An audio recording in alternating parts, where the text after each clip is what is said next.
I came across a drifting ship. I took a look inside. I found a note that someone wrote that said, take her for a ride. I set a course for sights unseen, went out to open sea. To my surprise, a bunch of sailors joined along with me.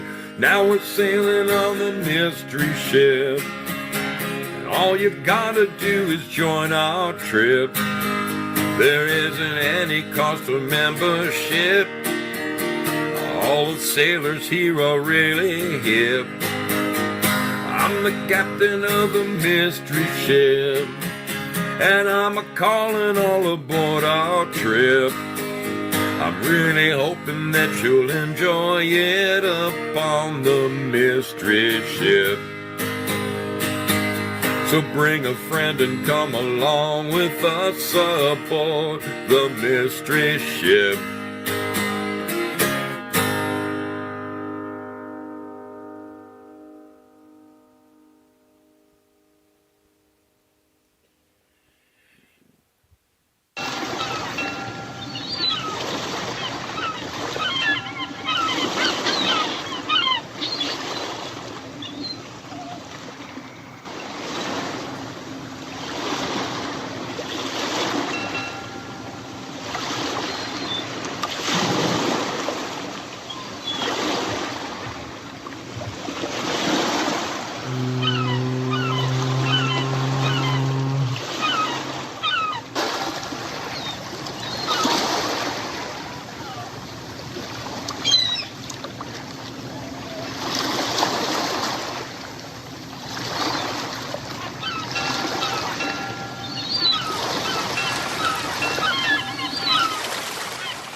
Well, this is driving me crazy. And that's a short drive. I'd say it's driving me to drink, but that's an even shorter drive. Curses my cursor. Curses! My cursor. All right. Let's get a look at you. There you are. I can see you now. Good evening, my friends, and welcome.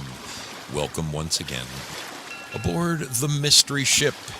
It is a beautiful Sunday night. At least it is here in Southern Oregon. I'm hoping it is a beautiful day wherever you are, my friends. We've got some rain in the forecast. I mean, this is the tail end of what was, a mildly overcast, somewhat sunny day. It was, I ended up working out in the garden for a great bit of the day for Mrs. Zoe.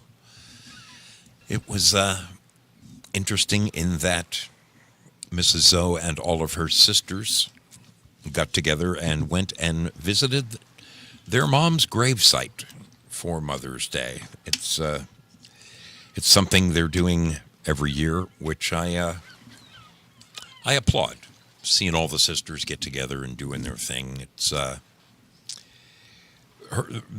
Paula's mother was a very special and very wonderful woman, and I love the fact that they're honoring her in that way. All right, let's get a look around the channels. Let me fix my bandana so I look downright presentable to you. Let's make sure we're live everywhere we are supposed to be live. So, yes, we are live over there at Pilled Foxhole. Wonderful to see all of you people there. Hope you are doing wonderfully. Thanks for being here, my friends. Over here on Rumble. We are live on Rumble, and there are a couple of people watching, whoever you are. I'm tickled pink to see your smiling faces over there. Thanks for being there. Let's get a gander at YouTube. YouTube. Yes, we are live at YouTube. Hello, Norma. Happy Mother's Day to you. And she says, Happy Mother's Day, Mrs. Zoe. Well, that is wonderful of you. Looks like there are a number of people watching over on YouTube. Thank you for being there. Shall we get a gander at Twitch? I know it's just a formality. Hey, there's somebody watching on Twitch. I love it. I love it. Glad to have you there, my friend. And last but not least, our current champions. Yes, I am referring to right here the gang over at DLive. DLive. There they are. The champions. They're not braggarts either. They're actually some of the nicest champions you'd ever want to meet. Just like the gal or the guy next door, you know? Normal, wonderful, beautiful people. In fact, we will start with the introductions and the hellos right there at DLive, the home of the champions. All right, Peggy Dancer is here. How are you doing, darling? Thank you so much for your support. Wow. Comes in with some lemons and ice cream. Great to see you. Great to see you, Syllabore, in the house. Dropping some lemon love. Good to see you. Bad Zoot. Always a pleasure to see you, darling. Hope everything is good in your world. Hope you had a lovely Mother's Day. Spudley. He says he'll be in the chat in a bit. He's got to go and looks like he's got to go and take care of some business, whatever that business might be. Val Kimber in the house. TL and L is for lurky. He is a bit lurky these days, isn't he, Val? He's been lurking quite a bit lately. That's okay by me. I love a lurker. I love a good lurker. And TL is one of the best lurkers you're ever going to come across. A beautiful gang hanging out over there. Lynn Winters, how are you doing, little lady? Good to see you, of course. Jayla17. She said, be right back, cricket. I didn't realize you played cricket. Do you have one of those flat wooden bats? I'm kidding. I'm kidding, darling. Good to see you. Great to see the whole gang over there. Willie Fixit is even hanging out. Willie spreads it around, you know. He spreads the love around. He is hanging out also with the gang at DLive. A wonderful, wonderful group of sailors there. All right, we did check into the wonderful folks over at Twitch. God bless them and their beautiful screen. I mean, one thing you got to give up to Twitch. That freaking screen takes up the whole. It is a beautiful thing. All right. We have got Norma Williams hanging out with her 4 other friends there at YouTube. Always good to see you, Norma. Hope your world is wonderful. 6 of you hanging out at Rumble. Thanks for being there. Thank you for being there. Feel free to say hello in the chat. You know, nothing happens. You don't get leprosy or anything if you say, hey, Zoe, I'm here. Good to see you. Nothing happens. Okay? Anyway, let's get over to Pilled. My brother, Crazy Chuck with a K in the house. How the heck are you doing, my man? Well, hope everything is good in your new home. How is your new home, Chuck? Are you loving it? Are you freaking loving it? I sure hope so. You went through hell. You went through hell to get there. I know that much. I know that much. I do know. All right, buddy. We are going to take a look tonight at Mother's Day. Now, in previous shows, as you know, I looked at all the in-depth, you know, the craziness surrounding Mother's Day. You know, where it came from. Hey, Salty Nuts, what are you doing? Good to see you. Oilman 94 in the house. Safety Net 820. Madness Comic Network. Prairie Fire is with us. Carlos the Jackal. Oh, Three Beer Men gave us a raid. Thank you kindly, boys. Good to see you. Judy the Lady Pug. Spazzo Yeti. Pair of Bears. I like that. Pair of Bears. Good to see you. Ghost Pepper. How's the things in your world, buddy? Good to see you. Yeah, boy, Death. Or, sorry, ya boy. Ya boy, Death. I'll never forget when Rook Castle corrected me on that. It's your boy, Death. It's your boy. Unchained One is with us. Cosmic Grandpa in the house over there. Davy Boy. Good to see you. String 7. Mr. Zoe. How are you doing? 208 outdoors, my brother. Good to see all these smiling faces. My due diligence is in the house. My stream locked up for some reason. I hit refresh and boom, there it is. All the beautiful people pouring in. Wonderful to see all of you hanging out over at Pilled Foxhole, the home of free speech in America. Oh, by the way, Crazy Chuck says he loves his new home. It is peaceful and a quiet neighborhood. He's got these massive overgrown trees in it. You know, it's like Leave It to Beaverish. Can you imagine finally getting Leave It to Beaver at, right when you've retired and just kind of dial things down a gear? And good for you, Chuck, man. Really, really glad to hear that. Bruce Q. Wayne, I know you got a birthday coming up, buddy, on the 11th, right? Today's the 11th. Well, I'll be damned. Happy birthday, buddy. Happy birthday. And he says happy birthday to Mrs. Zoe. She's in there right now enjoying a phone call from her daughter. Which is lovely. As I mentioned, we're going to spend a little time looking at moms tonight. Moms are, unlike dads. Dads are the rough and tumble type, right? We all know that. Dad's the one who whipped out his belt and gave you the ass whipping when you needed it. And moms, although they could be strict, although they most certainly could be stern, mothers had their own way of keeping you in line. I can tell you that mine does. I was going to say did, but she still does. Had a wonderful call with my mother today. We spoke for, in excess of an hour. It'll go 3 hours if we start talking politics, because we're both on the same side of the fence and we keep enlightening one another. But my mom is doing well. We've got a big surprise cooking up for my mom. She has no idea. And I'm keeping my fingers crossed that, thank God, she's not overly computer savvy, or she might watch my show more than she normally does. She will if I send her a link and say, Mom, you got to see this show. Okay. You got to see this show tonight. It was all about you. It was, you were part of it. But for the most part, I just don't think she knows how to go to YouTube or one of the other channels and find my show. So I think I'm safe in saying this. My mother, this coming November, Thanksgiving Day, November 26th, will be my mother's 90th birthday. 90.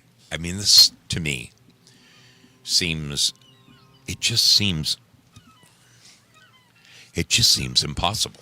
How can my mother be 90? And then I stop and I look in the mirror and I realize, holy guacamole, man. She's not the only one who gained a couple years. It's nuts. Where does the time go, people? Where does it go? I mean, it's fleeting. Time is fleeting. But I'm sure a great many of you, I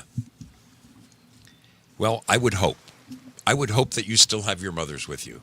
I don't know. You know what? If you are fortunate enough If you are fortunate enough to still have your mother with you, would you put an X in the chat? I just kind of want to get an idea. Let me know what kind of tree I'm barking up right now. If you still have your mother with you, put an X. Put an X in the chat.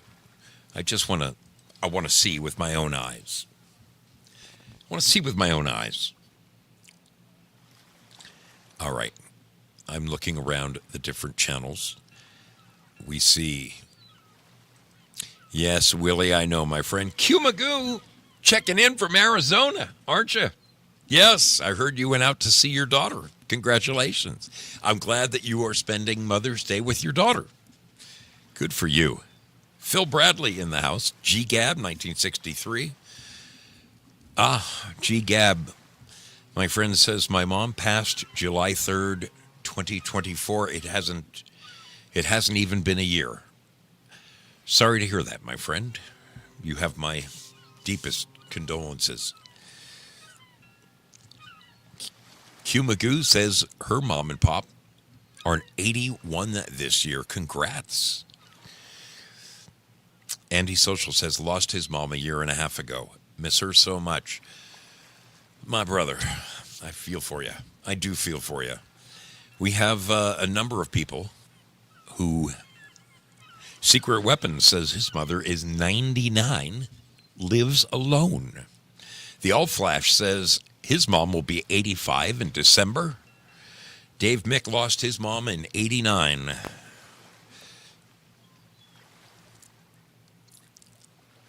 Willie Fixit said his mother made it to 90. That's spectacular. Well. So there's, there are many of our sailors have lost their mothers at this point, and the show's. It's going to be kind of in a retrospective. Okay, we're celebrating mothers here tonight. We're celebrating the importance of mothers because truly, whereas fathers are the rough and tumble type, the ones that teach you how to go out and kick some ass and take names. Mothers, they give the soft and tender side of life that many of us take for granted when we're young.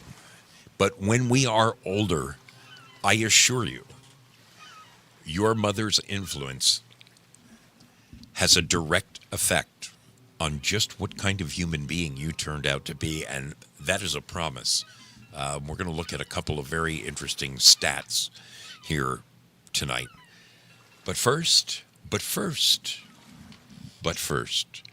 we're going to take a brief moment. I'm going to play a little video for you. Yes, a little video for you. You know it well. You know this one well. Whoops, that's not the one I wanted. And that's not the one I wanted. Where's the one I want? Is this it? That's the one I want. That's the one I want. Yes. Perfect. This is a perfect little break.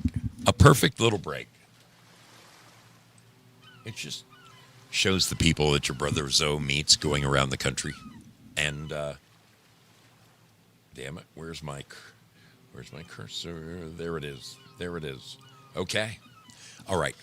This little commercial break right here gives you a minute and a half, 2 minutes if you have to take the dog out, if you have to run and take a leak or do those things that you do, if you need to go and just refresh your beverage.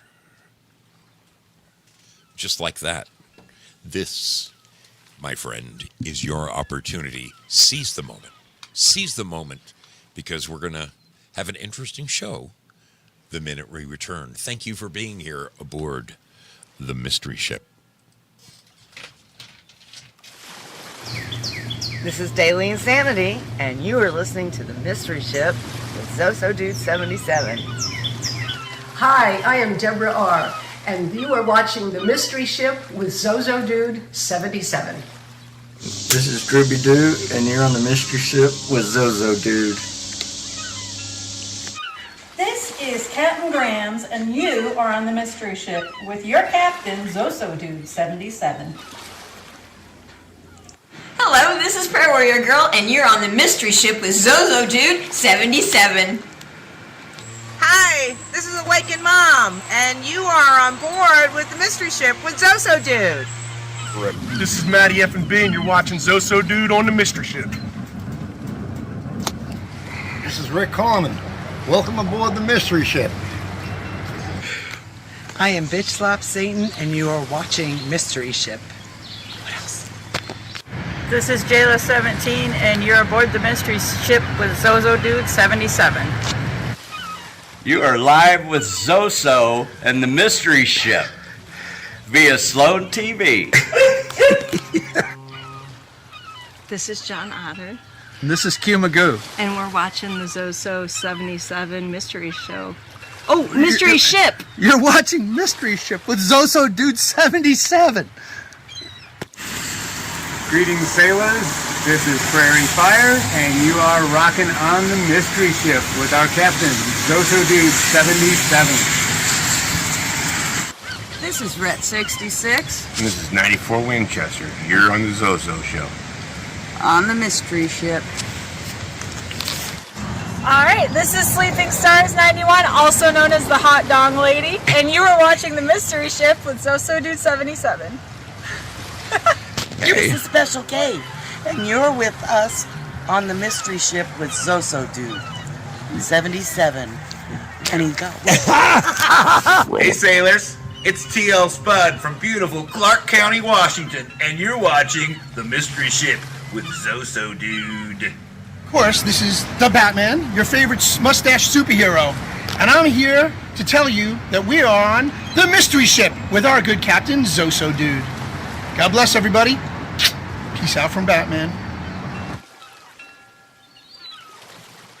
What a fine group of people, a fine group of sailors. I'll tell you what, you just don't find them on any street corner. You have to go all over the streets of America to find people that special. And special they are. Why are my waves on? We all know that we're out to sea. You wouldn't be hearing waves lapping at the shore. Duska, you are really falling down on the job, girl. Holy smokes. All right, one last look around the horn. Our Charlie, how are you doing? She said her mom passed. So sorry to hear that. So sorry, my friends. For those of you who no longer have your moms, know that you are in my prayers, because I know that today is one of those days that just kind of, it kind of still stings.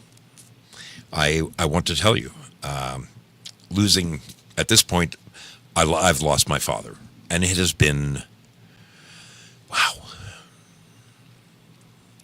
96. So next year will be 30 years. Yes, next year will be, am I doing that right? Yes. Wow. It still stings. It still stings. And there are certain times when I wake up from it's weird. I've been having these dreams lately with my dad in them. And they used to be uncomfortable. Now I relish them. In fact, I hate waking up in the morning and going, oh, shit, that was just a dream. I know that I am very fortunate to have my mother still with me. This November, as I said, she's turning 90. And unbeknownst to my mom, we had a little chat earlier today, and we were talking about, that you have to have your new license. You have to have what the hell is it called? I just got one. The real ID in order to fly. And one thing I love about my mother is that she's ever so political and ever so politically correct. Now, I don't mean politically correct in the woke fashion. No. Anything but. Well, Albert, there's a very good reason for that real ID. That's so that they can weed out the people who shouldn't be voting in our elections. And I said, that's right, Mom. And you really should go down and get yourself a real ID, because the next time you vote in your state of South Carolina, they just might ask you for it. Oh, Albert, I think I will do that. Well, little does she know I need her to do that because we have a little surprise cooked up.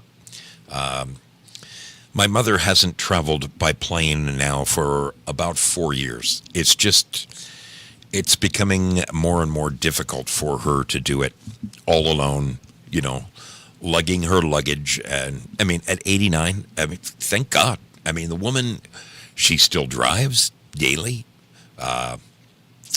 It's kind of like Mr. Toad's Wild Ride, but, she does still drive. She goes to church every single day, runs to the supermarket, gets whatever she has to do, runs to the post office.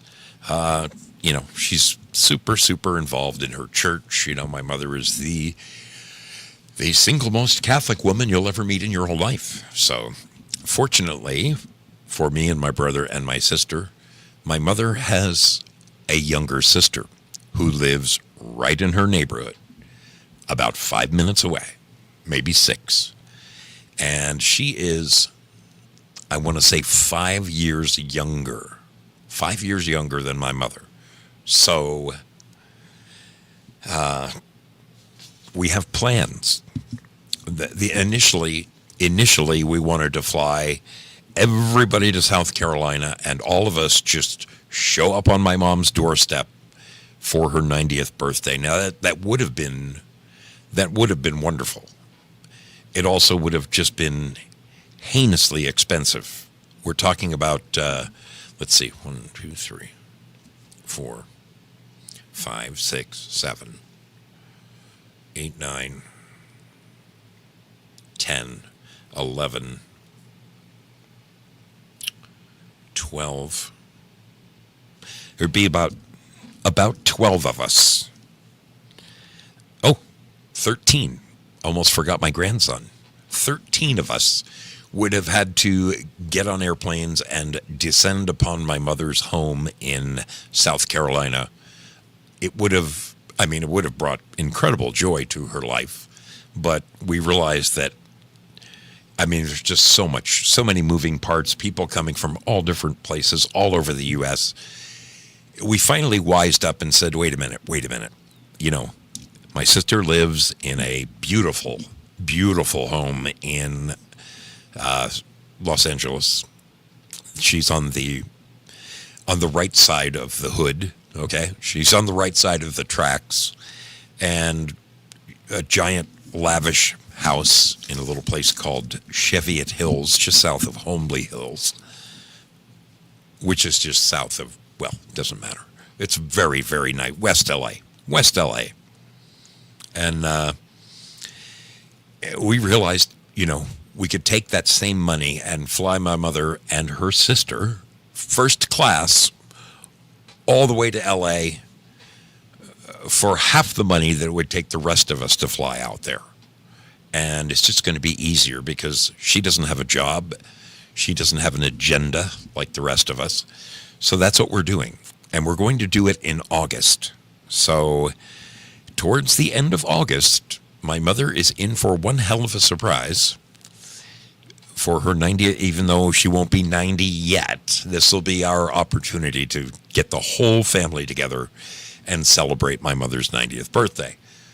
I'm really looking forward to this. It's going to be fun. And then what's even more of a kick in the pants is immediately following this, I'm going to get on my motorcycle in September and I'm going to go around the country and I'll get to see her again towards the end of September when I do my giant loop around the country. So I'm really, really looking forward to this. It's going to be a good time. My mom, I cannot tell you, folks, how many times this woman saved my ass growing up.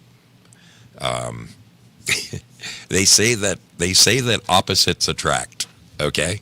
And that certainly was the case in my family. On my mother's side of the family, you have this family that the family tree dates back to beyond the Mayflower, okay? My mother and my sister, I've mentioned this a number of times, are members of the Daughters of the American Revolution. My mother's side of the family is direct descendants of Thomas Jefferson. Very long-standing roots, long roots into America here, okay? My mother's family as well donated Asbury Park to the state of New Jersey. My mother's maiden name was Alice Asbury. My grandmother, Janet Jefferson, a great lady, loved her to death. Losing my grandmother was a very difficult thing for me.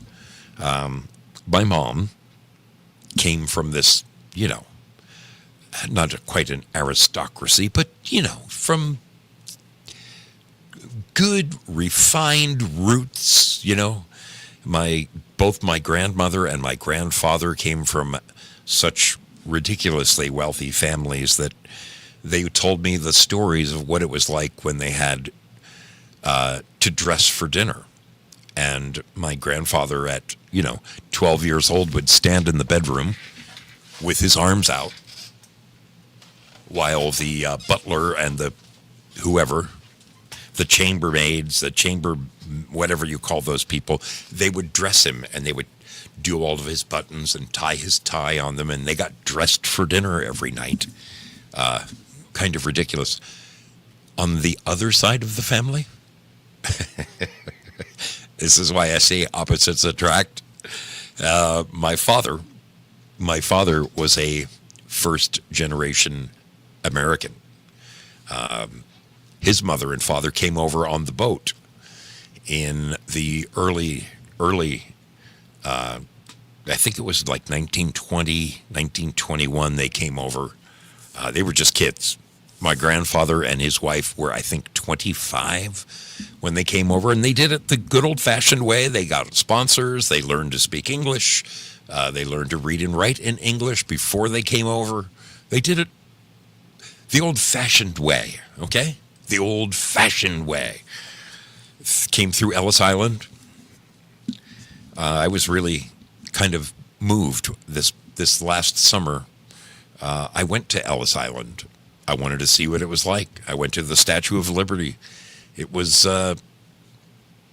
pretty amazing just to stop and think about the millions and millions of people who have come through those doors, right, into America. The old-fashioned way, of course, not the way they do it now where they, fly you in from Colombia and drop you off in 30 different cities with ATMs and cell phones and, keys to the nicest hotel in town. No, they didn't get any of that. So my dad and my mom, here they are, two completely opposite sides of the spectrum, and my mom worked as a telephone operator. She was an operator with good old Ma Bell. Ma Bell back in the days when, they took the wires and they plugged it in and all that kind of jazz. That was my mom in the 1950s. And my aunt and my other aunt and my mom all worked together in their 20s. They were just young kids, 21, 22 years old. And my Aunt Dot brought my mother and my Aunt Betty home to her house to meet her brothers. And that's where my mom met my dad, and that's where my Aunt Betty met my Uncle John, and amazingly, they all got married up, and it's a crazy story. But opposites do attract. I'm telling you, opposites do attract. My dad ruled our house with an iron fist. And I mean, when I was right, I was wrong, okay? And, my dad, he worked very, very hard for everything he got in his whole life. And he moved mountains in his life, okay? Growing up a dirt poor son of Italian immigrants. He valued everything he worked for. I mean, my dad, as a kid, worked as a pin setter in a bowling alley till like 10, 11 o'clock at night. This is an 11-year-old kid working in a bowling alley for a penny a pin, gathering the wooden pins and putting them in the rack. And then he said, you pull this handle down and it would, set the pins down on the lanes. Can you imagine an 11, 12-year-old kid in the late 1930s or early 1940s setting pins? Working after school till the world has changed so much since those days. But all of my dad's family, they were overachievers. Okay? Every single one of them never wanted to return to, the poverty that they grew up in. And everyone in that family totally made it. My uncle driving his Ferraris. My other uncle had the entire top floor of the Chrysler building in New York with his company. My dad was they called him a wunderkind with, right out of college with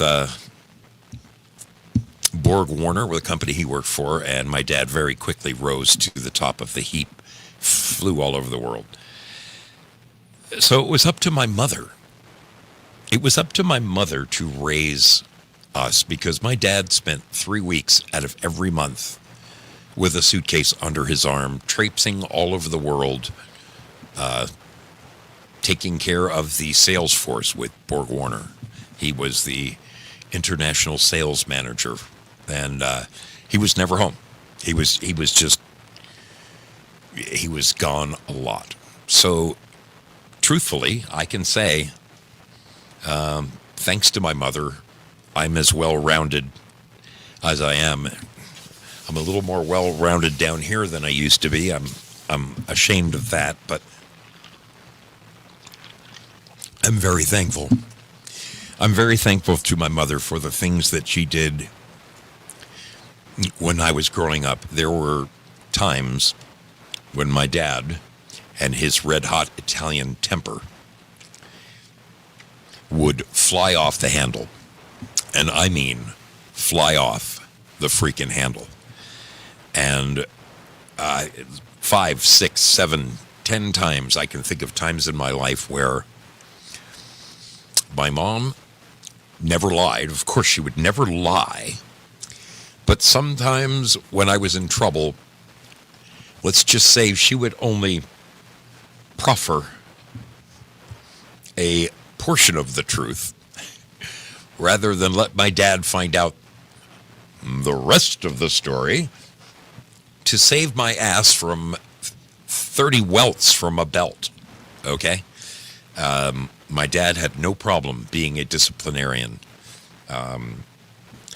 And my mother, although she knew that there was a place for discipline, she also knew that my dad would fly off the handle sometimes. And, particularly around report card times. I mean, report cards to my dad were everything. I mean, I can hear him at the dinner table right now, pounding his fist on the table, screaming at me and my brother and my sister, "I want my marks!"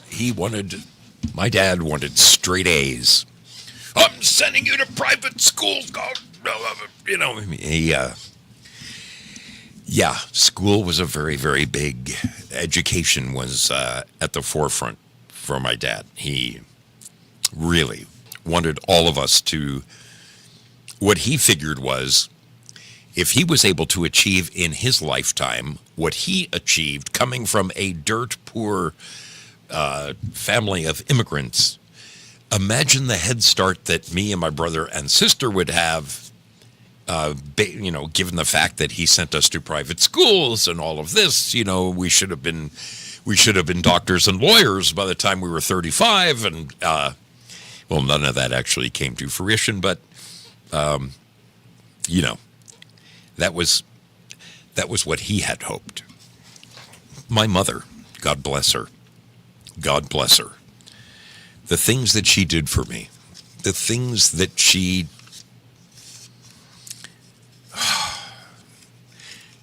Yeah, I mean, there are some stories that are probably just a little too sensitive for me to even reveal right now. I don't necessarily...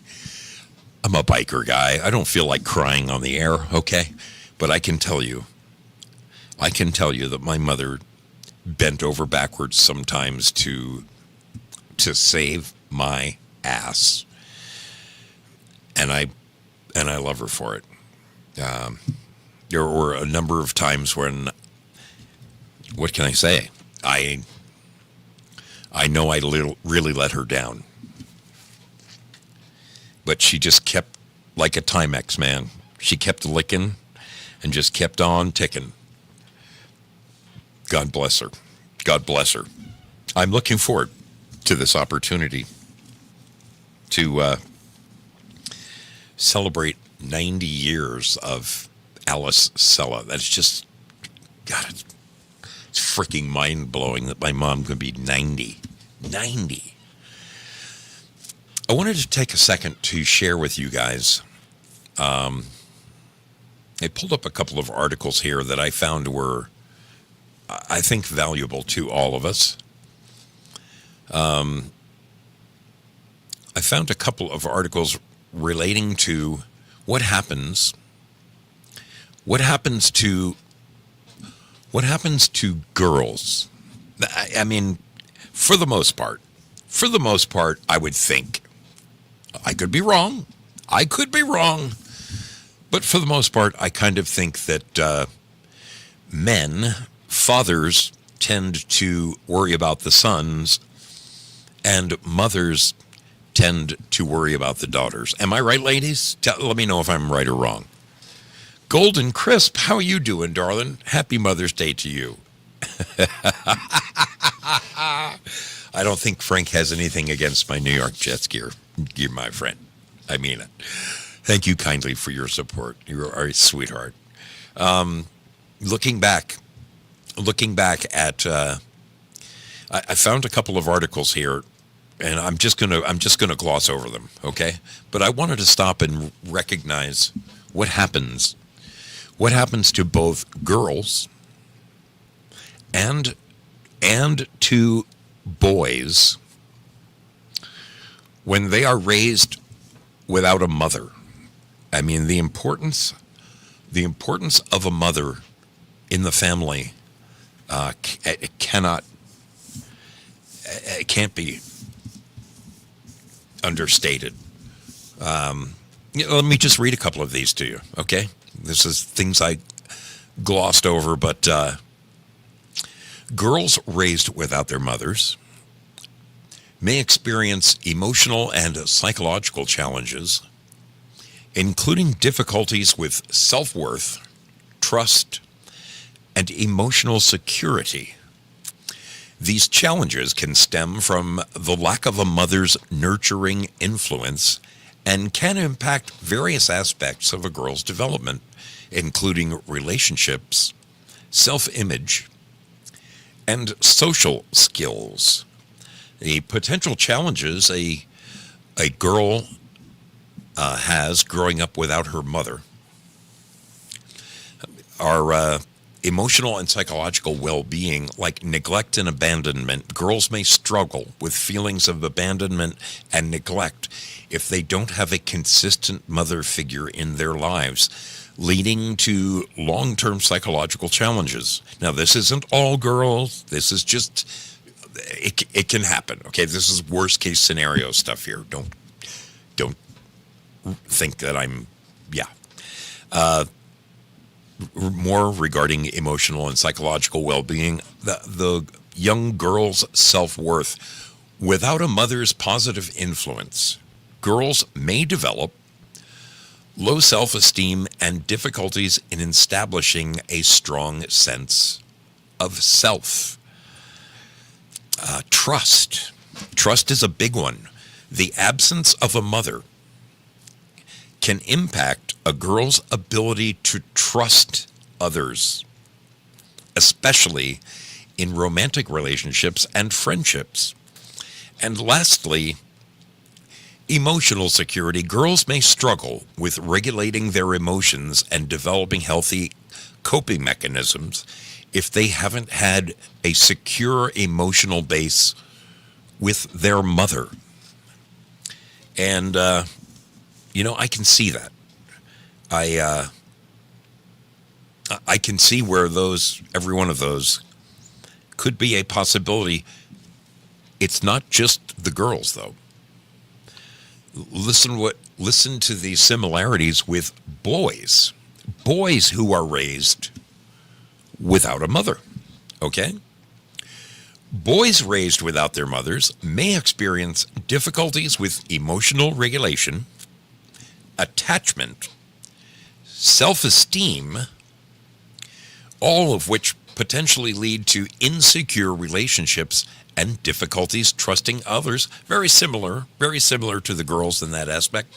While a supportive and nurturing father figure or other female caregivers can help mitigate some of these challenges, the absence of a mother's nurturing can still have lasting effects. Here's a more detailed look at potential consequences. Difficulty with emotional expression. Boys may struggle to understand and express their emotions, potentially leading to internalizing issues like anxiety and depression, or externalizing issues like aggression and acting out. That's according to ResearchGate, which is where I got a great deal of this info right here. Again, low self-esteem. Boys without lacking maternal nurturing can hinder in their development of a healthy sense of self-worth, leading to feelings of inadequacy and low self-esteem. That's noted by Psychology Today. People-pleasing behavior. Get this. Some boys develop a pattern of seeking validation from others and have difficulty saying no, potentially leading to be taken advantage of. That is, and one more here. One more. Insecure attachment. Get this one. Boys may struggle to form healthy and trusting relationships, potentially leading to avoidant or anxious attachment styles when raised without a mother. So it's not just girls, okay? Everyone probably thinks that girls need their mothers, boys not so much, and that boys need their fathers. It is, it's plainly evident. I mean, at this point in our lives, enough research has been done to understand that, the nuclear family that we have been told ever since the 1960s that, bunch of horse shit. It actually is more important than you would ever imagine. Despite the,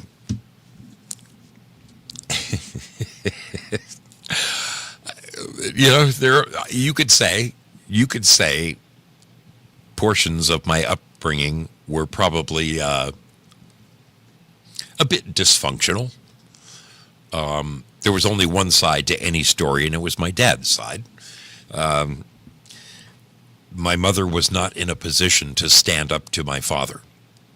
And my dad just had a temper like nobody's business.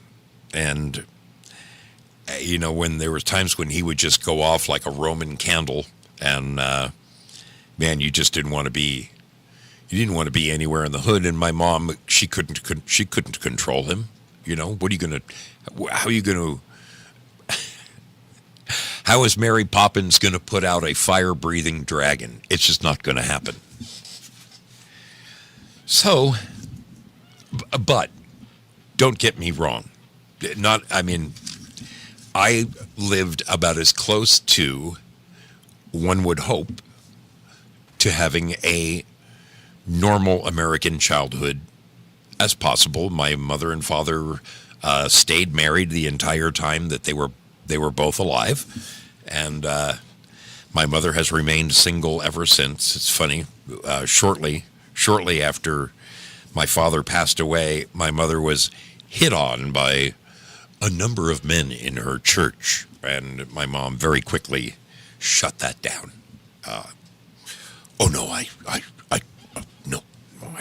I couldn't. My mom really probably should have been a nun. I'll be honest with you. Golden Crisp says, I grew up in a beaver cleaver family. I wouldn't know. I am blessed. Golden Crisp, I so hear you. I mean, it's of all the things that you could have said, Leave It to Beaver is one of my brother and my favorite programs to watch. For a while there, we had, what was that crazy box on top of the TV where you could just record anything. It's long gone now, but back in the 90s and the 2000s, there was TiVo, T-I-V-O. This was like the greatest television box ever. You could just record anything and watch it back, and he would set it to record every single Leave It to Beaver, and we would just have these gang viewings. We would sit down on a Saturday morning and watch 20 episodes of Leave It to Beaver, fast forwarding through the commercial. Actually, it edited out the commercials. That was the great thing about TiVo. God, when I used to actually watch television, TiVo was definitely worth it. It was worth it. Let me read a couple of these other chats here. Cosmac says, my mother was June Cleaver. She went to college, earned her degree as a teacher, taught for a few years, and then when I was born, she went home and raised kids, never worked again.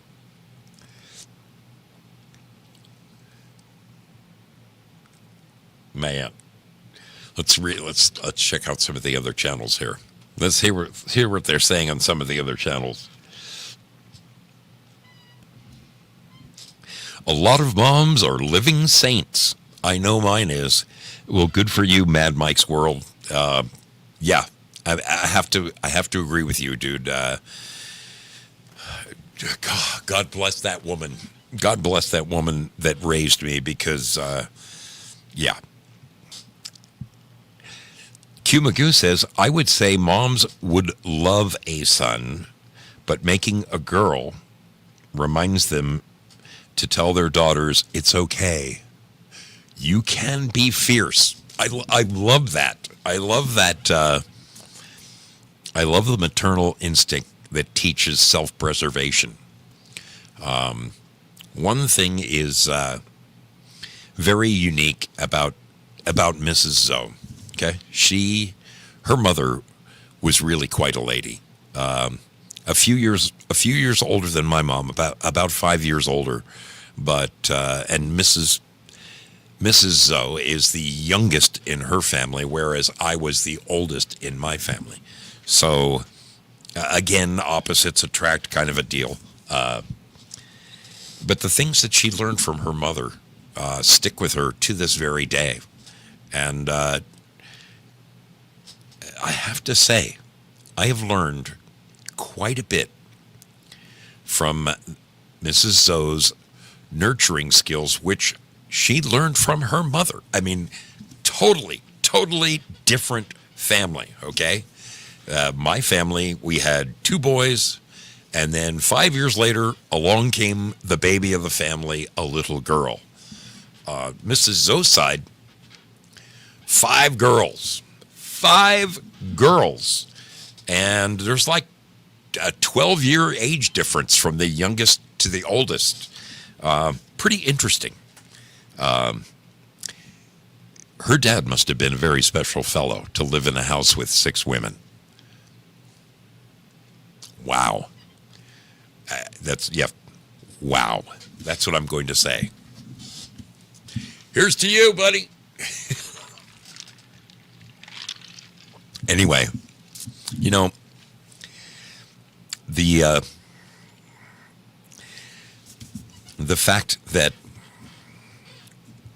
we're born here in America, I think many of us, I know not everyone, but I know that a great many of the people watching the show right now have been born here in America.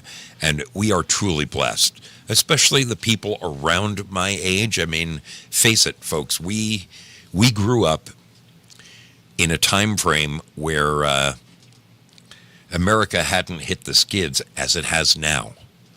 I mean, I feel for anybody who is 25 years old, 30 years old, a young couple out trying to raise their kids right now in this day and age with so many preoccupations. I mean, there are kids that never see the sunlight. There are kids that never go outside to play. I spent my entire childhood outside of my house. Sometimes when we would immediately come home from school, when we changed our clothes, while we grabbed a snack, we might watch 15 minutes of television. But after that, boom, we were outside till dark. And I can't think of being raised any other way. That was the American way back then. So fortunate. We all are so fortunate. I would struggle right now. I would struggle if I was a brand new father.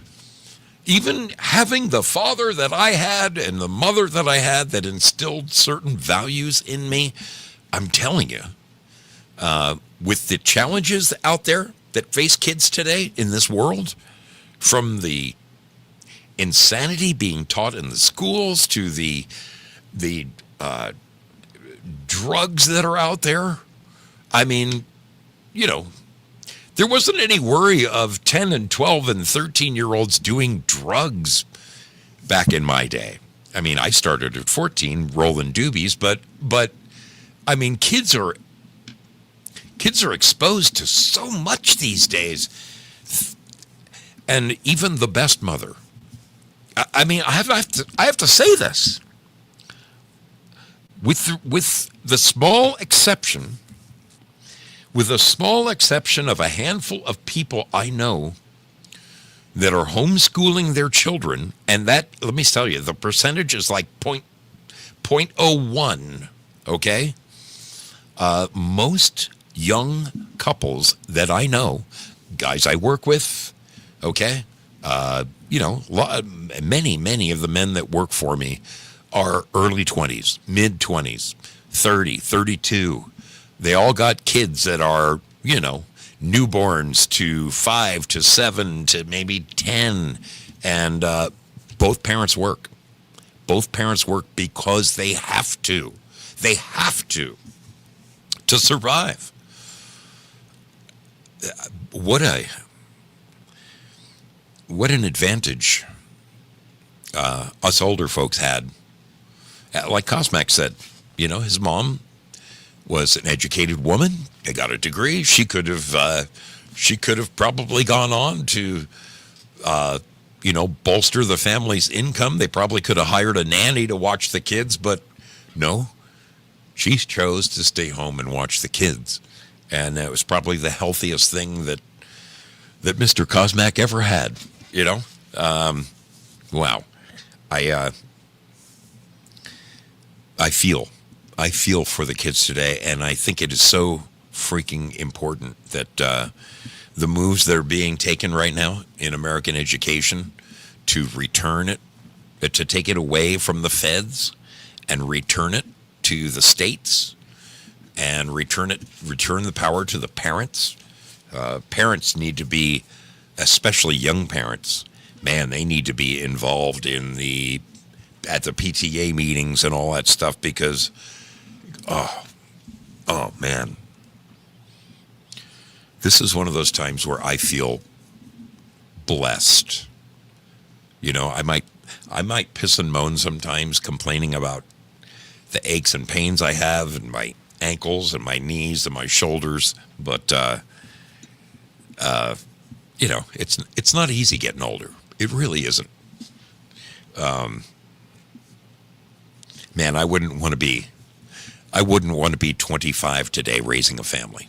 Not in 2025. Man. Sometimes you don't know just how blessed you really are. Wow. I'm going to take a moment. I'm going to play one more little video for you. Surely I have one. Yes. Where's my regular break video? Ever since I turned this screen sideways, things are all over the place okay, here we go. Well, this is the one I want to play. There we go. Okay, stop that right there. We're going to put some volume to it. All right, I'm going to be back after this, and I'm going to open the phones. And what I would really love to hear from you guys when I do turn on the phone, it's off right now, don't bother calling. I want to hear about the moments that you cherish. Even if your mom is gone, if your mom has passed away, I want you to think of a moment when your mom made an impression on you that you carry with you to this day. Something that a moment that you treasure, thinking about your relationship with your mother. I'm going to share one of mine. I'm going to share one of mine when we come back, and then I'm going to open the phones. And I know that I'm not alone. I know that you guys probably can say, Zoe, there was this time when my mom came down to the school and gave that teacher what for on my behalf. I mean, I'm sure there's a million stories out there, and I want to hear them. I want to hear them from you. We will be back immediately following this little video. I look forward to hearing your comments, people. See you on the other side of this little ditty right here.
Let's get a little volume back. I got to tell you, I love that. I mean, the reason I play that video is it gives me an opportunity to read the chats and read what you guys are saying. I got to say this. I got to share some of these. Everett Holmes says, parents were not fearful over frivolous things, and smile lines were evident on almost every grown-up's face, not furrowed brows like today. God bless, man. That is so true. I love this one. I love that Dixie Doodle shares that her mother was a stay-involved mom.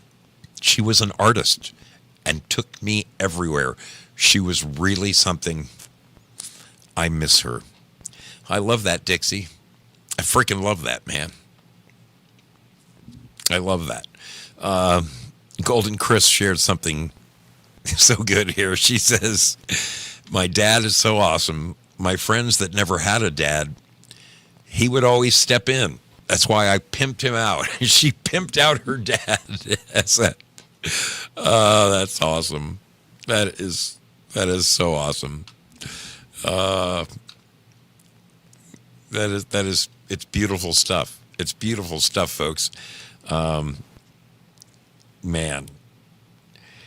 Q Magoo says, I would say moms would, she shared this earlier, but I'm going to repeat it again.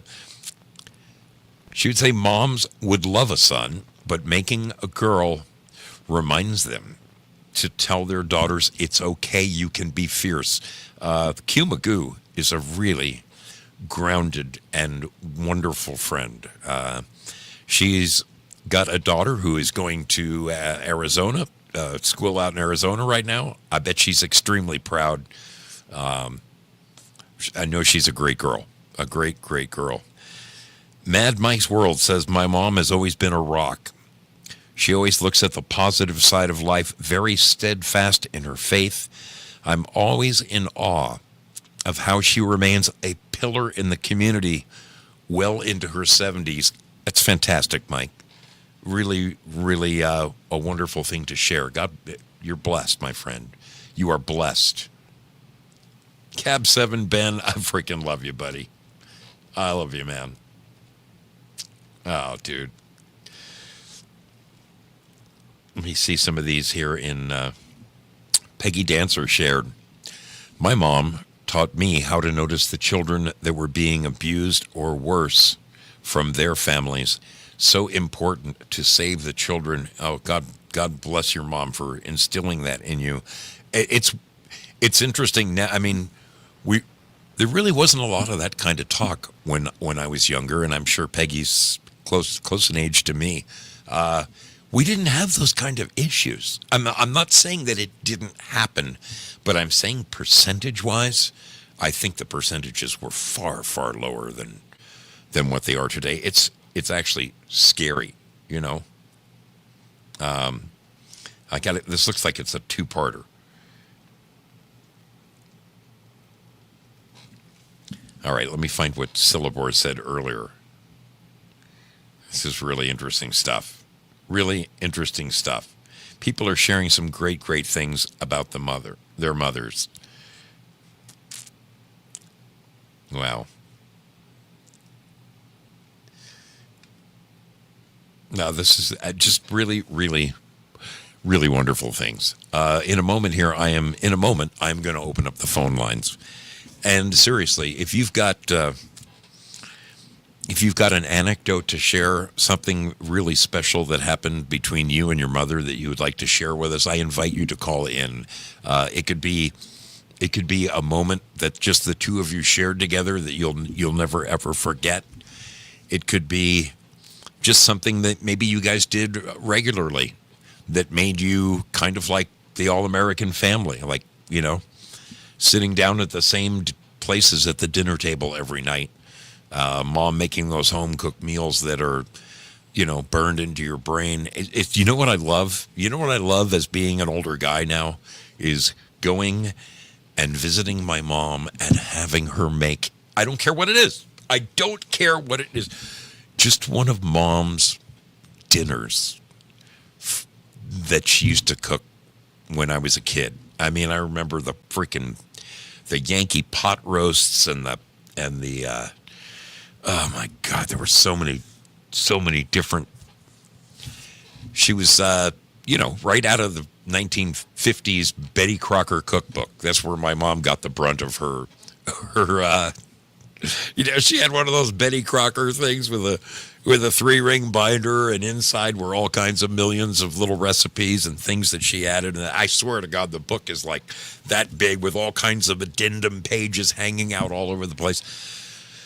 I still love that. I still love that to this day. In fact, I'm hoping that in August, when we all get together to celebrate my mother's 90th birthday, that my mom will go in the kitchen and bust one of those dinners out.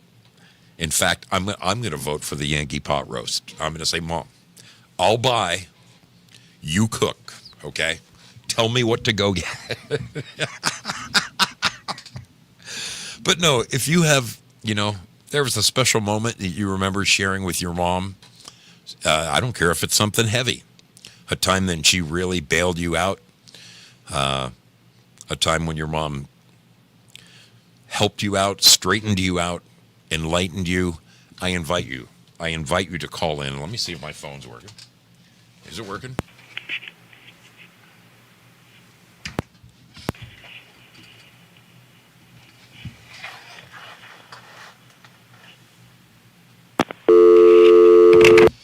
All right, so let me put the number on the screen now that I've figured out how to make my phone work.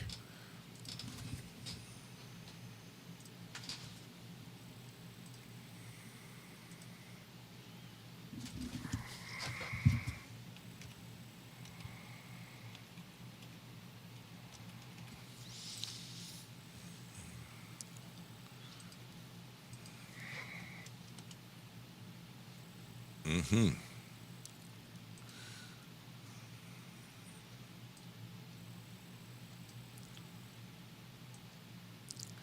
All right, I don't have any of the dashes and stuff in there, but I'm sure you can figure it out, right? Can't you? Can't you figure that out? Or do I have to put dashes and stuff in there? Hang on. Oh, boy, let's go here.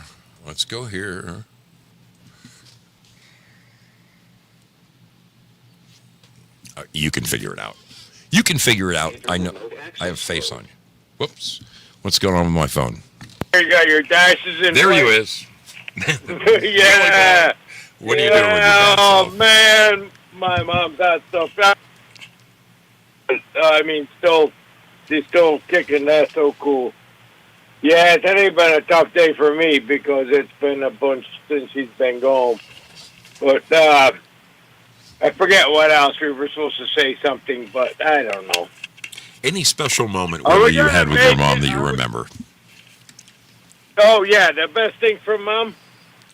Yes. She would say if she was mad at you, right, she would tell you to go fry ice because she wouldn't say go fuck yourself. She said, go fry ice. Go fry ice, right? Instead of go fuck yourself, you know what I mean? Because people were polite back then.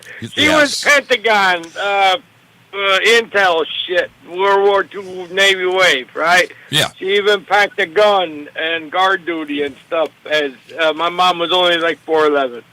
Yeah. Really? Kind of stuff. She stayed here. Yeah, she was like around 5 footer or whatever, right?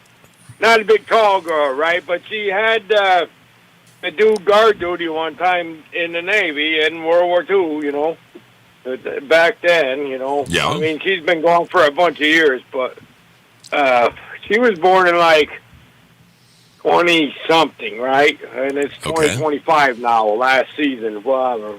But yeah, she had a 44 Navy to do guard duty because everybody had to do it. Yeah. Yeah. When she had me, I was the last of the bunch. You were the youngest? And lost one in between me, right? Okay. But she had me when she was 45 years old, and I come out at 11 pounds, 10 ounces. 1965. And I was the last of the bunch. Wow. Okay? That is a big freaking kid, man. I miss my mom. Oh, yeah. All right. Yeah, and she married the guy that was the seaplane tail gunner guy, my dad, and he's been gone. He was gone longer before her. I don't really like to count the days down to remember that way, but whatever. I just found out another friend of mine died, right? And then I find out a year later, so it really sucks when you can't go to the funeral. I mean, it always sucks, but I don't know what to say. All right, love you, man. Love you, dude. Thank you for sharing, buddy. And I missed her, and it's Mother's Day, and I'm pissed that I missed what was her, but wow. Willie? Last thing, what was your mom's name? What was her name? Betty. Betty. Whoa. A classic name. What's her name? But she was a Betty. That's fantastic. Yeah. Thank you, Willie. Elizabeth Helen Sukup was her name. Love it. Well, that was her married name. Thanks. I can't give you. What do you want? My credit card number? No. 65432. Just buy. Yeah, you got all my money. All right, buddy. I got the phone ringing off the hook, baby. Love you, man. I love you, kid. All right, buddy. Bye. Willie Fix It. The one, the only. Willie Fix It right there. All right, we've got a live one coming in. Hello. Oh crap! Let me. It is Golden Crest. How you doing, darling? How you doing? I just want to say, I had a weird experience growing up, especially as being growing up. Sorry for your audience, but growing up gay. Okay. And my mom always knew it. Yeah. And it was just funny because I grown up in the church, in the Lutheran church, and just I had to wear dresses and all that stuff and wearing my hair a certain way. And finally, she decided to embrace me instead of doing her stuff. And I always fought back with her. And it was just like a back and forth with her, and now we're just best friends. That is It awesome. was like one of those, listening to what you were saying, and just going back into those memories. It was just kind of cool because we always fought heads. But now, like, I'm in my 40s and everything, and it's just fun to look back at what you were saying. It's fun to back where we just fought heads growing up, and now it's like we're best friends. Like, I can't take a day without calling her on the phone. That is extraordinary. That's wonderful. God. Go ahead. Oh no, go ahead. I mean, on the flip side of that, what I love about your call is I have a cousin, one of my dad's brother, younger brother, had 3 girls. I was born. His oldest was born. My brother was born. His second was. We're all like within months of each other. It's an incredibly tight, close family. But the middle girl is gay. And my uncle just had the hardest time with it, you know? Whereas my aunt, his wife, she embraced and said, look, that's our daughter, damn it, you know? And I've really learned to appreciate so much Aunt Betty and her steadfastness. She wouldn't fall into the trap and try to, you know, hide something or say it's shameful. Or she loved her daughter. Period. And I'm so glad that you and your mom have found that. I mean, you say you talk to her almost daily. Oh yeah, there's in a day like, if I don't call her, she'll call me and be like, "Hey, what's going on? Why are you not calling me?" And even in the church aspect, because I mean, I love God and all that stuff. Yeah. Like, I would say that I'm your normal gay, if you want to call that, because I think everything else going on is like kind of stupid. Yeah. But you call me your normal gay, but I love going to the church and everything. I love all that. I grew up Lutheran. Sure. And even though I was baptized Catholic, it's like, I understand that, and I played the bells in the church and everything, and I love it so much. And it's just, I'll just sit there and go through service, and yeah, you had those people that were like, knew about me, and they had their opinions, but you just sit there and act normal. Exactly. And it's like, just because you don't question, like straight people, like, you don't talk about your sexuality and everything. It's like, why would you do that? Why does it need to get It's brought so up? I agree. There's so many other more important and more interesting things going on in the world than what someone is doing in their bedroom. I mean, we got everything from, meteor showers to whatever. Yeah. There's all kinds of things going on in the world. Yeah, it's strange. That's what I love about my mom, is that growing up, she wanted me to be that girly girl, and I was all about my dad, and I loved playing sports and playing golf and doing all that stuff with my dad, and then she just wanted me to be a girly girl, and I didn't want to do it, and then she accepted me, and I love my mom for that, to be honest. That is what a wonderful phone call, Jessica. I appreciate that more than anything. I hope. I love you so much. Love you, kiddo. Thanks for the call, Golden Crisp. Great to talk to you. Have a good one. Okay, take care, kiddo.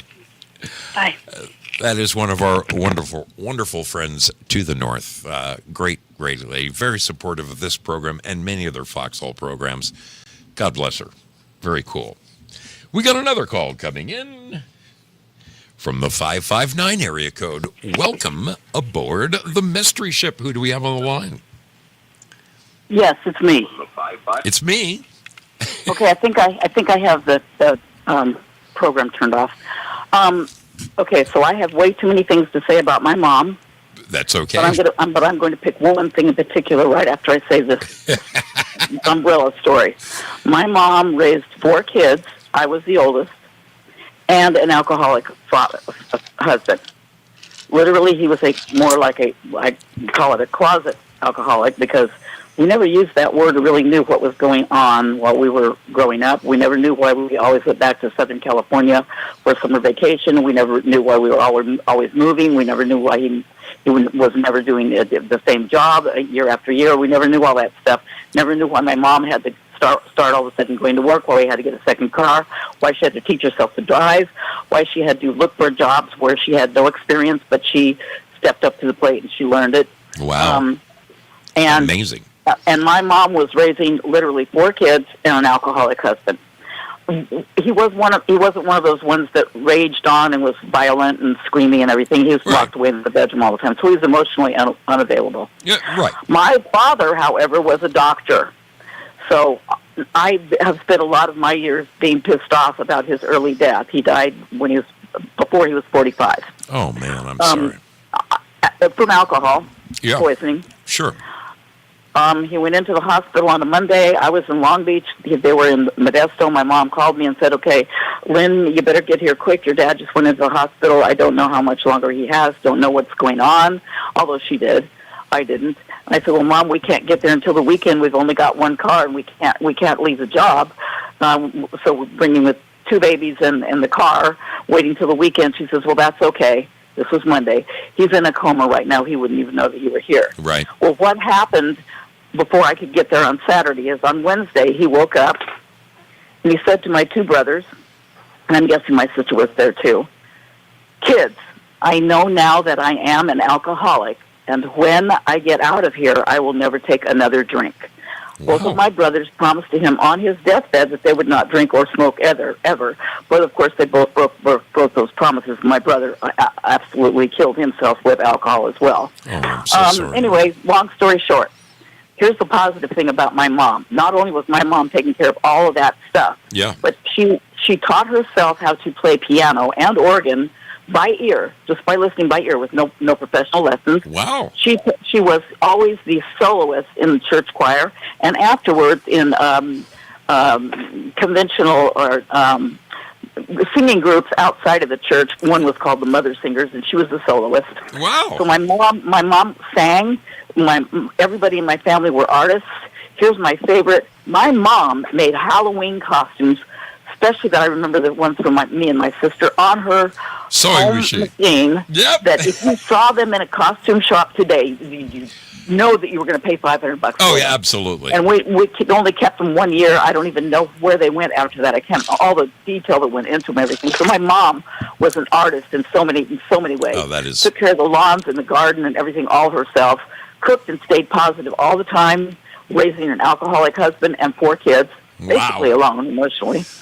Here's the thing that is my most greatest memory of my mom, is when I was really, really little and my brother was 3 years younger than me. This would have been for our entertainment. Okay. No TV, no radio. Yeah. My mom either singing to us, a cappella, or, kids, what do you want me to draw? She would sit in the middle of us. She would have a blank piece of paper and a pencil. Whatever we said to her, she drew it in 5 minutes or less, and it looked exactly like what we said. Wow. Elephant, frog, flowers, tree, a person. I don't care what we said to her. Wow. And mind you, I'm a little kid when I'm remembering this, but it looked exactly like what we said. That's probably my most precious memory of my mom is that. That is great. And hindsight, of course, giving her the credit for what she went through, that after the fact, as it's being revealed, knowing what she went through, probably didn't give her enough credit for what she did. Wow. Anyway, that's all I wanted to say. That's wonderful. And by the way, the call right before this, yes, praise God. What a great mother, what a great story that was. What a great story, what a great bravery and courage it was for her to be able to tell that on the phone call out loud what she's dealing with, and what a great recovery, and what a great healing, and what a great story. We needed to hear that. I needed to hear that. That was a blessing to me to hear that. That's wonderful. Don't you love it? Anyway, that's all I want to say. My mom's name is Marie. Was Marie. All right. She died alone in hospice a couple of years ago while the fraudulent thing was still going on, because she couldn't have any visitors. She was alone. Heartbreaking. Yeah. Pretty much. So. Well, thank you. And I don't want to take up any more time. Okay, I just wanted to say, I had to say, my mom needs a gold star for sure for what she did. God bless Marie. That is awesome. Awesome. Yes. Thanks so much for your call, Lynn. Good You're to talk welcome. to you. Love you guys. I love you too. Bye. That is awesome. You know, that is there's something about that older generation of women. I mean, they learned things like sewing in school and stuff. My mom, boy, you put that woman behind a Singer sewing machine, and one thing I can tell you is when my daughters were born, when they were like 2 and 3, and they're just able to walk around and be little girly girls, my mother cranked out these incredible dresses for them with the little princess sleeves and the lace and the, oh my God, the pixie collar and just all the, oh my goodness, that woman was amazing with a sewing machine. And one of the things I'll never forget my mom doing, and what an undertaking. We had this house in 1975. We bought what would have been my folks' last house in California. And it was this beautiful California, pad, 2-story, 5-bedroom, 4-bath, really just a badass home.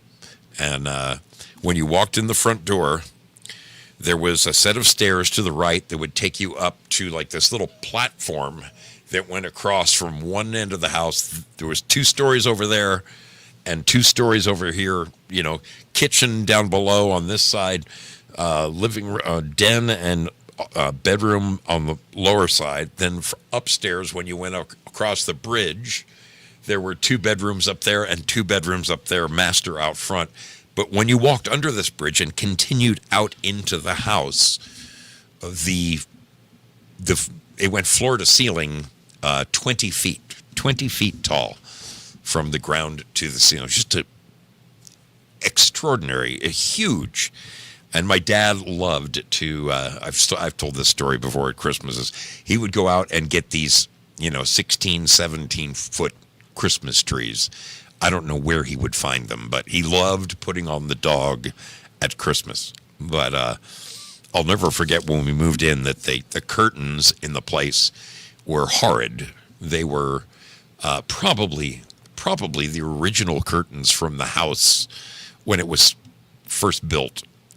And my mother loathed them. So I remember my mom and dad calling up some company that does curtains, and they wanted some absolutely astronomical figure to make 18-foot tall curtains, 24 feet wide across the whole living room. And my mom said, "The hell with that." And she went down and bought materials, and she worked on these things. I mean, I think she worked on these things for 6 freaking weeks. But I helped her put them up. I mean, we needed to get a gigantic freaking ladder. And, I mean, not only were they perfect, perfect, but they were exquisite. They were velvet. They were a green that matched the carpeting in the house. And then there was, of course, 2 sheets of veils behind that. One that just you could draw them to, dim the sun burning through this. I mean, floor to ceiling windows in that house. I mean, California sun. But I'll never forget my mom doing that. Just what talent that woman had with a sewing machine. I mean, that's really a lost art anymore. Women who can sew their own clothes. It is. My hat is off to them. My hat is really off to them. I will never forget those dresses. Somewhere, I have pictures of my girls wearing those dresses, and they are, I mean, like Lynn just described. You couldn't put a price on them. You couldn't. There's no way. My brother Todd, what's going down, Spudley? How are you, man? Audio test. Can you hear me okay? Is this okay? I hear you. I hear you beautifully, my friend. All right. It's an audio test. I called in. I wasn't going to, but you were talking about your mom making curtains. Oh, yeah. And my mom always made her own curtains. Really? Always. She made Roman shades. She made curtains. She'd do like the full set with the, Oh, yeah. the top part, whatever that shit's called, goes around. Oh, yeah. But she was a whiz with a sewing machine. She was a quilter, too. Really? Beautiful quilt. Oh, yeah. She was an amazing quilter. And when she switched to quilting, but when I was young, she was an award-winning knitter. She won all these blue ribbons she did all this Argyle stuff and cable knit stuff, sweaters, knitted sweaters. But unfortunately, also, when I was a kid, my dad was a lay minister when I was young. So we went to church, like 3 times a week. And but on Sunday, my mom would make me 3-piece suits, like vest and stuff, and it would be like these striped patterns that were just so 70s and so terrible, but I had to wear them, like the most shit. Those were the 70s, man. I have some pictures, man. I'll dig them up. I'll actually, at some point, I will find these. You've got some photos somewhere? Oh, yeah. My dad with the big mutton chops and shit in the 70s. Living up in Columbus County, up in the Sierras, in the early 70s. Oh, I love it. I was born in North County, and we moved up there and stuff. But that is awesome. But she was a very creative lady like that. Anyway, she's been gone. 25 years this November she passed away. Wow. I miss her every day. I mean, I don't think about her every day, but every day that I think about her, I miss her tremendously, and that's how it is. My dad's still with us. He's 88, kicking. That's fantastic.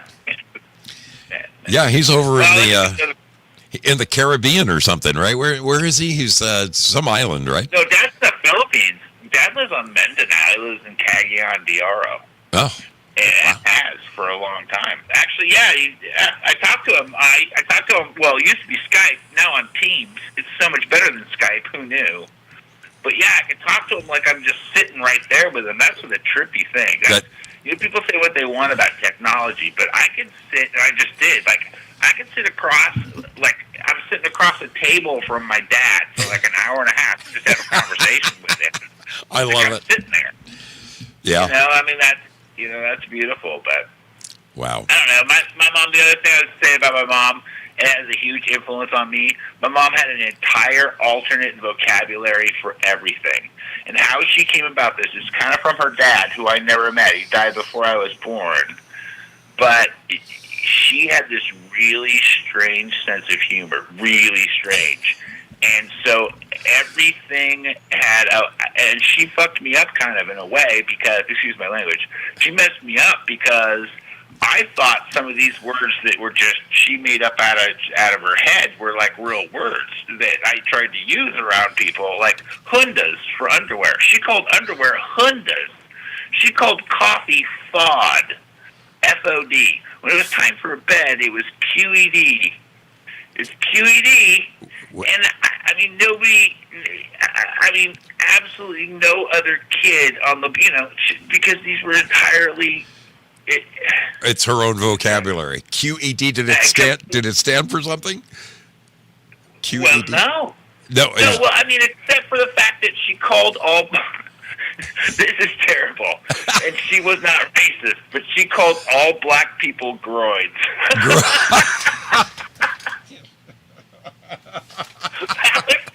Because that's how she was taught when she was in high school, was the right way to talk about that. That's the secret that she started it. So, she's very good. Very good. Yeah. Anyway, I'll let you get to it. You just took me back to my anthropology class where, we were taught there was only three main races, Caucasoid, Negroid, and Mongoloid. So, yeah, she must have learned that in anthropology. I was taught the same thing. So, I mean, it's weird. And I'll say this last thing, and please don't get me canceled out there, Internet, but when I was a young kid, the polite thing to call a black person was a Negro. And you can't, you'd be killed. You'd literally be killed. That was how you would refer to them, or a colored person. Yes. Sometimes, but it wasn't like the Negro population. That's how people talked. Yeah, even among the thing, and culture and the Overton window shifts, and if you don't keep up with how the language changes, you're screwed. You're out of there, buddy. Yeah, I so hear you, buddy. I so hear you. All right. Love you, Spud. Thanks for the call, my man. Thanks for the call. Just wonderful, wonderful calls tonight. What a great thing to celebrate the lives of our mothers, whether they are still with us or no longer with us. Just the importance of our mothers in our lives cannot be understated. It is so important for children to have that extraordinary mother. We got another call come in. We'll grab it. We will grab it right now. Welcome aboard the Mystery Ship. Who do we have on the line? This is Cab 7. Hey, Cab, how you doing, buddy? I'm doing okay. All right. I got two things to share about Mom. She passed away in 2005, and complications of diabetes. Oh. But when my sister and I became old enough, she sat down with her and myself and said that we were adopted. And she said, I feel like you're old enough to know this now. And she says, if you ever want to visit your birth parents, right, or siblings, I'll give you the information for that. Well, that didn't happen until I turned 50, many, many years later. And so Mom also told us, she said, there's something that I want to share with you, and I hope that you understand this. I was never able to have kids. No. And so your dad and me sat down and we talked about maybe adopting kids. And so my sister and me were born in Germany, along with the other 8 of my siblings. Wow. And so my mom and dad to-be came to the orphanage, and they filled out the application. They looked out over all the kids, and they ended up picking my sister and me. And she said, there's a difference between when a woman has a child naturally and when one goes to an orphanage and gets to pick them out. And she said that's what makes it so much more special, is out of all the kids, you are the 2 that I wanted. Wow. Wow, dude, you're going to make me freaking cry here. Wow, man, that's extraordinary. I'll never forget that. That's such a gift. What a blessing, man. I mean, you're the ones that I fell in love with. I love that. Wow. How extraordinary. Who would ever guess that God would place people in our lives for a reason? And it wasn't until I was old enough to understand what God was about, because I had no idea. I wasn't, I don't remember anything about that until I understood. And my mom made sure that we went to church every Sunday, and that we went to all the picnics and church functions and CCD classes and all that. You know? And I hated it with a passion. I became an altar boy because I felt like I was pushed into that. And I did that, back in the 70s. But, after I turned 40, Zoso, and I think that's the magic time for all of us, when we get to be that age is when we finally understand why our parents pushed us to in do the those direction that they thought was the best for us. Amen. That's when we finally understand. Agreed. Up until that point, you say to yourself, God, my folks are so square, man. They just don't. Exactly. They don't know what's hip and what is so.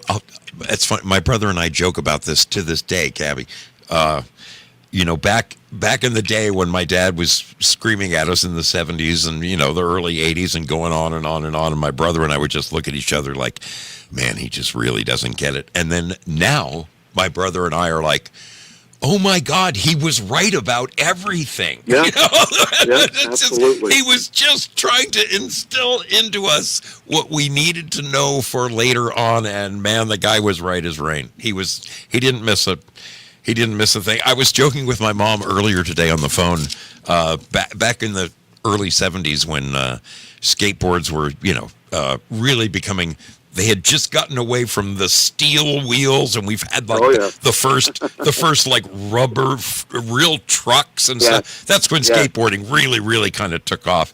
And my dad saw us skateboarding all over the place and doing all these crazy things. And my dad says to me, Al, wouldn't you like to have a stick on that thing? I mean, picture your skateboard with a stick coming up, a little T-handle, and you could hang on to it. You could like spin it around. You could, and I'm thinking. I said, Dad, man, you just don't get it. And nowadays, these kids with their scooters with the T-handle stick, they're all over it, man. I mean, he was like 40 years ahead of his fucking time. Wow. Crazy stuff. Crazy stuff. When I found out about God, my parents took us to, now we were raised Catholic, and there was a church function that happened one particular weekend called the Search Movement.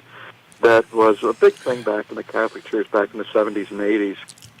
And so my sister and me were taken to this place, and it was a whole weekend retreat, and you learned about God.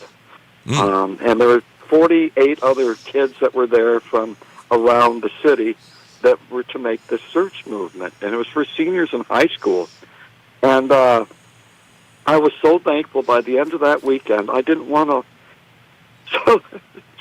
so I did not want to leave that church. Oh, man. Because I made some friends there, and it was such a beautiful, wonderful place of people that didn't judge one another. They loved on each other. Right. And it was the love of God that was truly there that weekend. And Mom, I remember her telling me something that I'll never forget. Besides, me picking you out, she said, Ben, there is a gift that keeps on giving. And I hope that I pass that gift forward to you. And that is that God loves you. Oh, man. That's extraordinary, brother. And I'm serious. Dude, that is, for the rest of my life, Zoso, the best gift I could ever be given was to know about God, and it was because of my mom teaching me about that. She was so in love with God. Her life was God. Yeah. Brother, let me tell you something. Anybody who has seen your program knows it, okay? Because you exuded on the airwaves, man. It is very clear that you are spreading the good word, man, and it touches people, it moves people, and I think that's why you've got the cult following that you got, man. Those cabbies are a great group over there, man. I love your people over there. It's fun to hang out. I don't want to make this any much longer, but I do want to share one thing with you, and I've shared this with you before, Zoso, dude. This is the reason why I follow you, because the first day that I saw your program, it was toward the end of your program, and you were praying for people in the chat, and you just asked anyone who has a prayer or has requests, intentions out there, I will pray for those particular people. And when I saw you doing that on air, brother, that touched me. It was like, from that point forward, it's like, that's it. I'm following this guy. I am following this guy. Amen to you, brother. Thanks, my friend. Dude, I feel the exact same way watching your show, man. Really. I mean, I enjoyed myself last week more than you could ever know, hanging out with all your people. I was there the whole time. That really surprised me. Thank you so much for coming great. over, Zoso, dude. Thank you. Put a smile on my heart, brother. I hope you have a great evening, my brother. Thank you for the call. All right, you too, and happy Mother's Day to all Mother's Day out there. Amen. All right. Bye-bye now. Take care, buddy. All right. We got time for one more call. I see somebody calling in right now, and we got him. You've been very patient. Thanks for hanging in there. Welcome aboard the Mystery Ship. Hello. How you doing, Zoso? Good. Who do I have here? Is Due Diligence. Due Diligence. I barely recognized you, man. I had the bass up so loud. Good to hear from you, man. How's it going? Could be a lot better, to be absolutely honest. I lost my one of my adopted mothers today. Today? Today. Oh, buddy. I am so sorry. It's all right. You don't have to be sorry.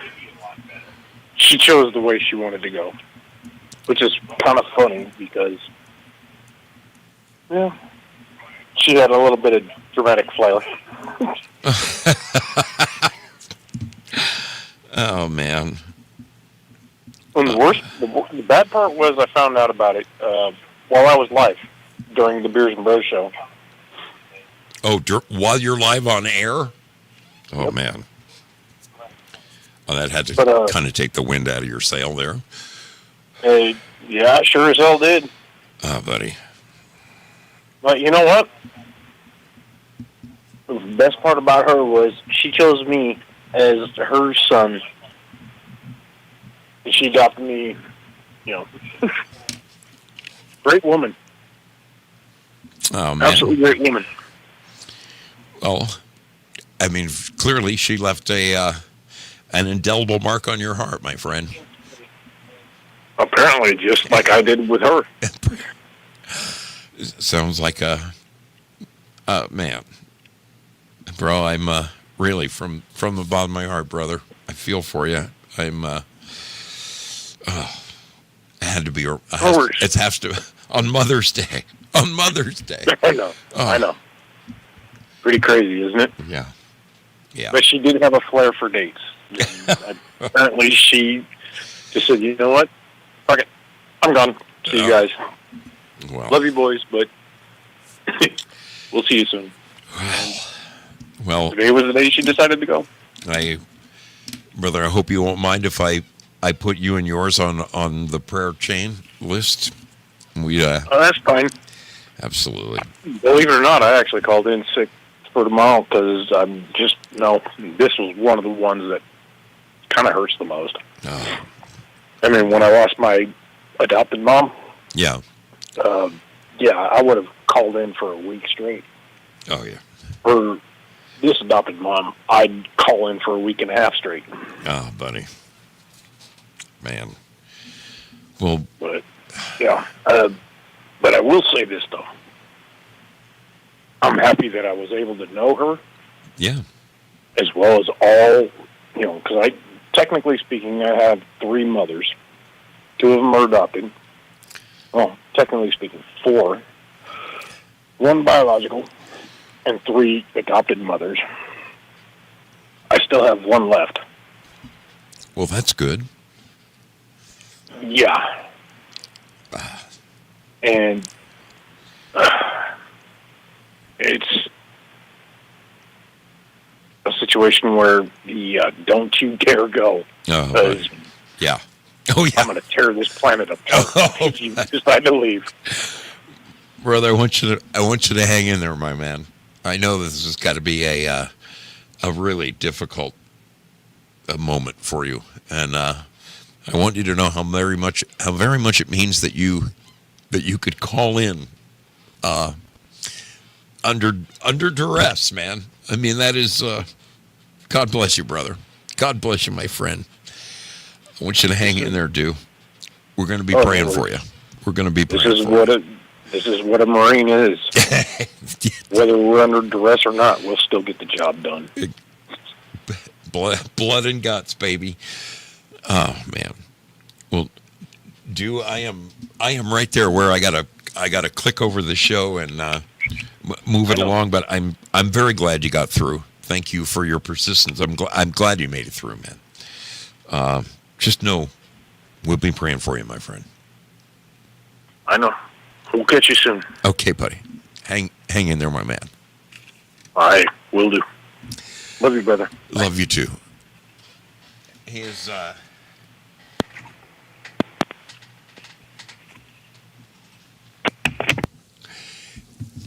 really, anyone who has taken the time to get to know our brother Floyd knows he is a man above reproach. He is good as the day is long, and has a heart the size of Texas. This guy, and my heart aches for him right now.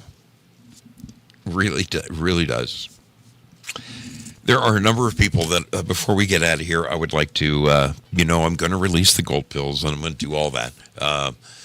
But I want to take a moment to pray for some people who are in need. I just learned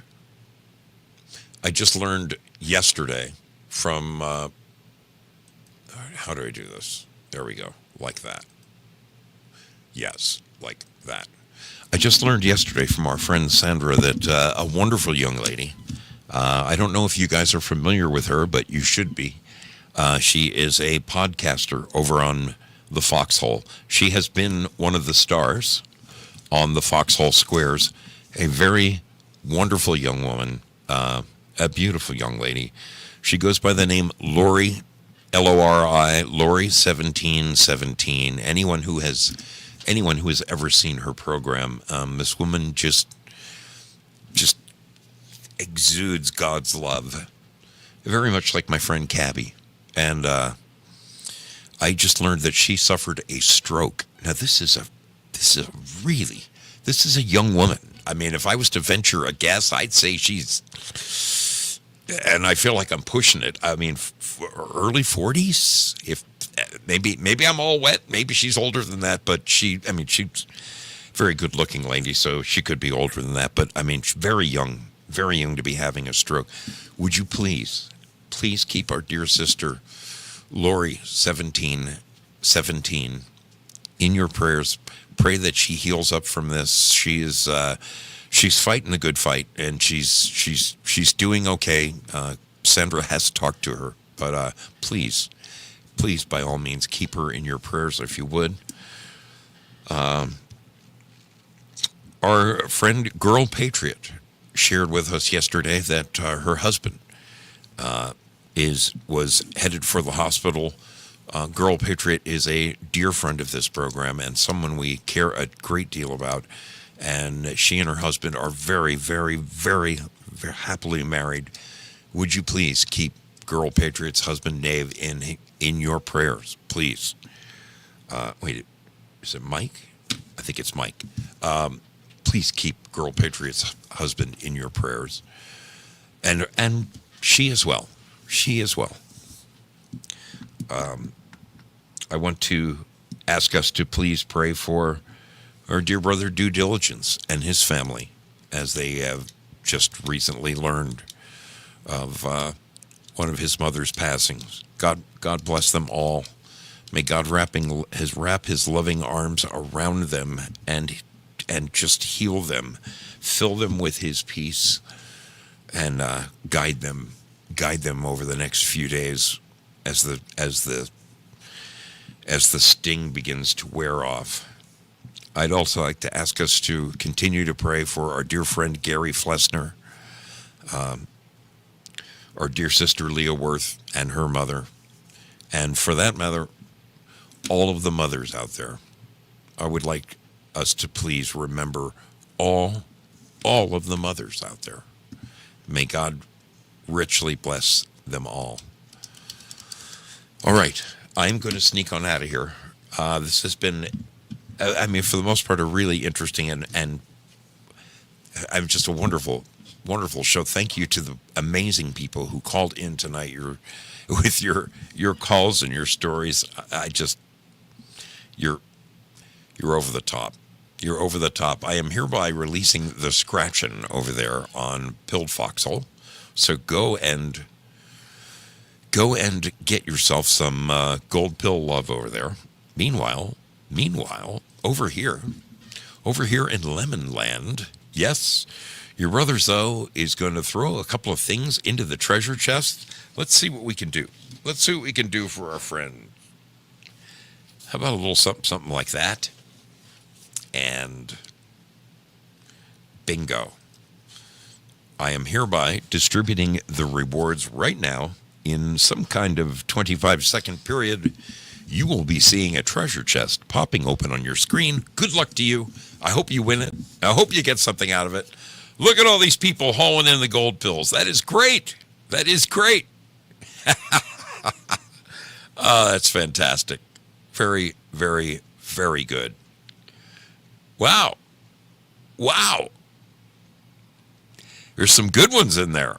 There are some good ones in there. People are doing all right over there. And look at Willie Fix-It, hauling them in over there, the top of the heap. Good for you, Willie boy. Good for you, man. Hey, look at that. Even so won himself a couple of gold pills. That's phenomenal. That is a beautiful thing. All right. Congratulations, Willie Fix-It, Silbor, Bad Zoot, Cosmic Grandpa, and D-Dowd. Way to go, gang. Way to go. All right. Your brother Zoe is going to sneak on off to Buffalo. Shuffle off to Buffalo. I've had enough, people. I got to get a little sleep. I got to get a little sleep tonight. It's been this last week was one of the longest, most challenging weeks of my life. I'm in I have pain on top of my pain. So, man, I need a decent night's sleep. I need a decent night's sleep more than anything. That's the way I'm headed.